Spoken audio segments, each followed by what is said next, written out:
С наступлением морозов жители Коми стали чаще обращаться за медицинской помощью с обморожениями.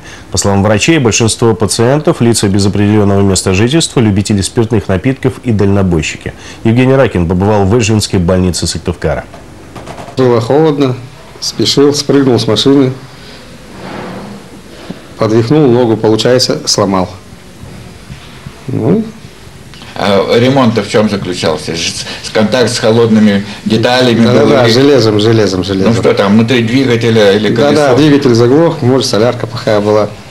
Доделав свой МАЗ, Владимир Николаевич доехал до дому. Спустя 10 часов руки покрылись волдырями, началось сильное жжение. Так водитель лесовоза оказался в больнице. Сейчас пациент идет на поправку. А вот Ирине не повезло. По ее словам, в сильный мороз она прошла расстояние от Эжвы до Выльгарта. Это километров 20. В результате обморожение 4-й степени. Врачи уже ампутировали пальцы на руках. Скоро предстоит операция на ноге. Я шла домой, я здесь лежала, шла домой и отморозила руки, пока шла туда, до Выльгарта, на Чапаева 11. Ежегодно в Эжвинскую больницу с обморожением поступает в среднем полсотни человек, зачастую из-за своей беспечности или пристрастия к алкоголю. С ноября уже 4 пациентам ампутировали пальцы на руках и ногах. Между тем, достаточно соблюдать элементарные правила, чтобы защитить себя в холода. Надо двигаться. Пританцовывать, пожалуйста, так и показывают, кино пританцовывают. Руки спрятать под мышки.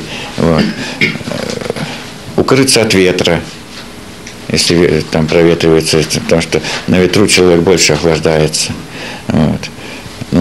Можно всякие различные движения делать. Но ни в коем случае не растирать снегом остывшие руки там и ноги. И не употреблять алкоголь.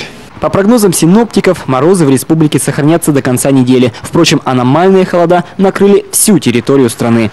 Евгений Ракин, Олег Жуковский, телеканал Юрган.